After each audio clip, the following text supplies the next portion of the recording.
Welcome to Reading, Raising, and Praising. I'm Jamie. I'm Kate. And we're here today to talk about Our Town by Thornton Wilder.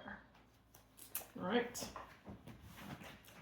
What'd you think? We decided to read a play. I thought it would be fun. Yeah. And this being, it's short and just a good story. I remember it talks about even at the beginning, you probably read this when you were like in middle school or high school or something. And we did for my theater class. So, but I liked it. Yeah. I don't think I've ever read it. Yeah. Or seen it. Yeah. But there was one little quote that it sounded familiar, like maybe it was, I picture it being like in Gilmore Girls or something. They're always referencing stuff in there, and I'm like, oh, it was probably in some show like that where they just had a little reference those kind of, yeah, exactly. bit. Yeah. But what always caught me about this play when I saw it, Sorry. dog. When I saw it was the scenery is very minimal and they're pantomime, everything that they do. Oh, yeah. So that's the one thing that's always stuck with me is that it was such a minimalistic type play. I think he did that, just minimal scenery and all of that, just to make it more, what did it say? Wilder tried to restore significance to the small details of life by removing scenery. Yeah. And then if they were cooking or something, they didn't have all that stuff. You're just not distracted by anything. You're just looking at them, the whole time or thinking about what they're saying or whatever. I really want to watch it. I'm assuming you could watch watch it online. Yeah, something. I'm sure you can pull it up. Yeah. Because I feel like reading it, it's so interesting to read the stage directions and everything, but then you're also kind of like trying to visualize how that is. I just want to see how they do it. Yeah. How they did it. And they had a few pictures of certain scenes in the back of this. Oh, they did? Yeah, they had when at the very end when the people are in the cemetery and you can see them sitting in their chairs where their graves would be. I don't think my version had the pictures in the back. It's kind of There's so much at the end. there's some pictures back here. Oh, okay. There it is. Oh, okay. I didn't With get to that part. Yeah. The back of this is like maybe 100 pages is like just it's just afterwards letters. He wrote different stuff about Thornton Wilder and the production when it came out and stuff like that. So this was written in 1937. Mm-hmm. But this takes place in like 1901 or something. Yes. Okay, when it starts. Okay. Yeah. Because I just in my head I'm picturing it like Little House on the Prairie. May 1901. Yeah. A little bit, past that a little bit, yeah. But it wasn't. But they were still riding horses. Automobiles were just coming around. It wasn't, Yeah. But when I think back to that time, I guess I'm thinking of cities where, I don't know. I couldn't envision it in my head very well. Yeah. Probably not the time period that you think of a lot if you're... And this was like in the country, it seemed like. Yeah. Because they were kind of rural. Or small town. Small town, yeah. Grover's Corners. Yeah. Yep. I guess one of the things it said, because it had this big foreword in the beginning where it kind of gave you a lot of background, and one thing that stuck out, it said, to find value above all price for the smallest events in our daily life is kind of what Our Town is about. Just the smallest things. It was just about daily life. There wasn't any, there wasn't any huge climactic and then there's, but it had its, its moments, but it wasn't, it's just simple. Well, when you were talking about how they pantomime everything, I was thinking that even more so than that is, what do they call that? Like when you break the fourth third wall or something, because they actually talk to the stage manager is different characters, an actor basically, a character, and he's talking to the audience, but then the audience and the actors kind of are talking to you sort of. They're not really, but he tells them, okay, tell them that story where blah blah blah. And so then they do. It's so interesting and cool. I loved it. Yeah. It's not like your normal, where you're just supposed to, But you still get to use your imagination and you still get to, Yeah. I think it got better. I think the last act was, for me, it was the best. But, sad. Yeah. Well, these characters you get to know, and then their daily lives, and then kind of time goes on. There's a big time span throughout it's not just a couple days, years and years later. Yeah. So it was 3 years later was the second act, right? Yeah. And then 9 years after that. So a total of 12 years. So you saw people grow up and have their own families and people pass away and all that stuff. Did you have any other quotes from the first first act or the first part. The first part, the only other thing was what I said before, but it is a play that captures the universal experience of being alive. Mm. Oh, I was going to say that in the foreword, it was like he was trying to say that people didn't like it, the play. Mm-hmm. And I'm like, I don't know why they criticized it. Especially back then, because you'd think they didn't have like this big action-y like we have now. I could see people being like, well, that's nothing compared to this. Right. You know, but. Maybe it's because it was so unconventional. Yeah. And it was shorter. Maybe they were just like, I want to see the costumes and the set and the. Yes. You wanted all that. Yeah. Yeah. But even if you think about people today wanting the drama and the action and everything, people who are literary. Yes. Would appreciate it. So yes. I guess it's timeless. Like you can't. Yeah, it's a story that you could never. It's always This could happen today, kind of. I mean, similar people and the lives in the town that you live. You know, base it on your own everyday things that you do. Yeah. Yeah. I had this is Act 2 when they're getting married. This was hilarious. This part where George is talking to Mr. Webb, and Mr. Webb gives him advice about when he gets married, and he was like, start out early showing who's boss, but best thing to do is to give in an order, and even if it doesn't make sense, just so she'll learn to obey. And he said, if anything about your wife irritates you, her conversation or anything, just get up and leave the house. That'll make it clear to her, he said. And oh yes, he said, never let your wife know how much money you have. Never. And George is like, I could not do that. And then Mr. Webb says, so I took the opposite of my father's advice, and I've been happy ever since. Yeah. I just thought that was really funny. That's funny. Because at first I'm like, this advice, this was... Then that was like the time. Yeah, it was the time, so okay. Yeah. But... Yeah. So different. Smart though, yeah.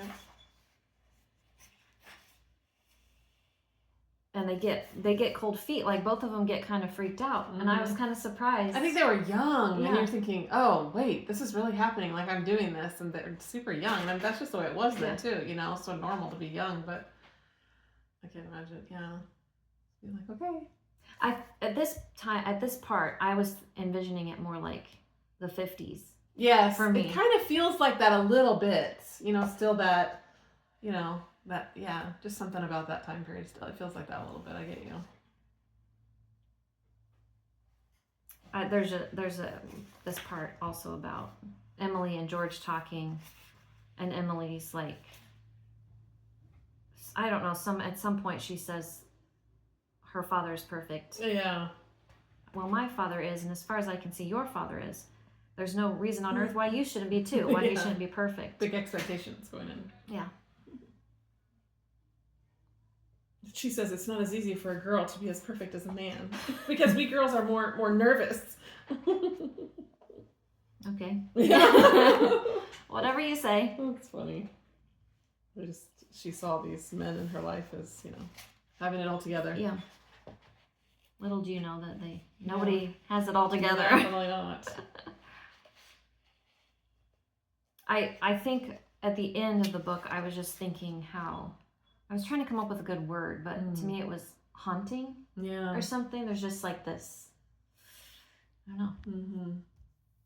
You mean like when people pass away? Yeah, and they're talking. I think when you see that scene, maybe if we can find it on the TV, because when you see that scene of them, the people at their graves are like sitting in chairs, but they're like at there, and then it's just interesting, yeah. Well, I love how he wrote it that way, you know, where they're all sitting there and they're kind of watching what's happening. Yeah.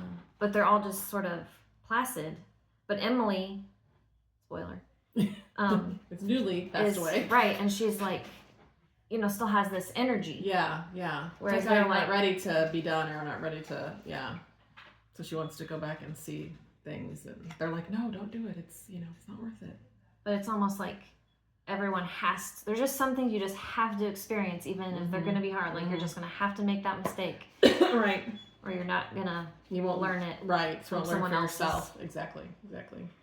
Come to it yourself without somebody telling you. Like your parents always say. Right. I told you so, but you had to do it yourself. Yeah. I had to screw up. These things happen. Yeah, I had just when so Emily had passed away and she goes back to her 12th birthday. I have that too. She just says like goodbye to everything. She's like the simple things. Goodbye to clocks ticking and mama sunflowers and food and coffee and new ironed dresses and hot baths and sleeping and waking up. Oh, Earth, you're too wonderful for anybody to realize you. And she said, do any human beings ever realize life while they live it? Every minute? Yeah. That's Earth, you're too wonderful for anybody to realize you. That just is like, it makes you think. Yeah. Oh, you're just walking around. Yeah. You know, complaining half the time about what's happening or what's not getting done or what we can't get done or what we can't do. But yeah. It is hard though. Do you realize it is? I mean, we're human, and that's the way. It's just the nature of it. I feel like. But if we try, we can try a little harder. Yes. Things like this can remind you to be grateful and to be thankful and to think about things as you go through your day. Like, I want to remember these certain things, or because the little details is what you do every day. Like, big things don't happen every day. So one of my daughter's spelling words was balance this week. And I think about that a lot when I think about these things. Like, you can't just take the vacation all the time. You can't, but you can make the everyday stuff still worthwhile. Yeah, you can. And do the vacations and do the crazy yes days and the whatever you're going to do. But, but those are far and few between compared to every single day, just like little things. Yeah. But there's try to find something in every day. Some little spark. If you can. Yeah. It's hard. It seems like there was something right at the very, very end. Did you have any other quotes? I mean, that was basically the end, that part. Well, that was kind of a good, summary of it all. I guess it's just like that's the end. Mm-hmm. But they had this conversation about how nobody understands the people here walking around on Earth. Yeah. But I don't really understand until the end. And then the stage manager just has his little blip at the end, and then everyone's done. Yeah, there's no So that's what it is. At that part, does George? He enters and walks towards them. I think he's like at her grave. Yeah, just like probably just grieving. Upset. Yeah.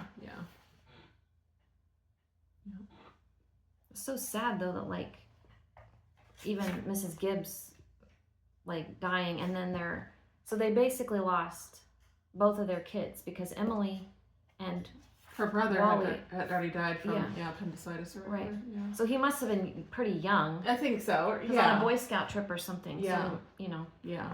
And then she was young. I mean, still, she had 2 babies, but she was still really young because she got married so young. Yeah.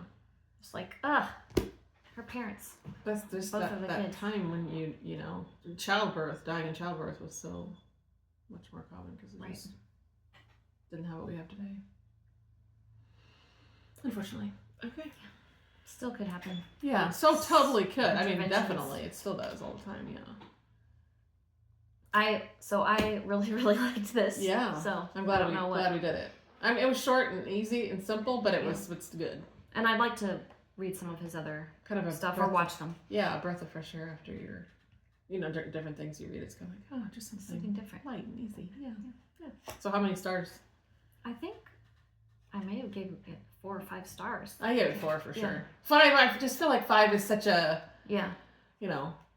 hard. Yeah. Because you don't want to give it to too many things. Yeah.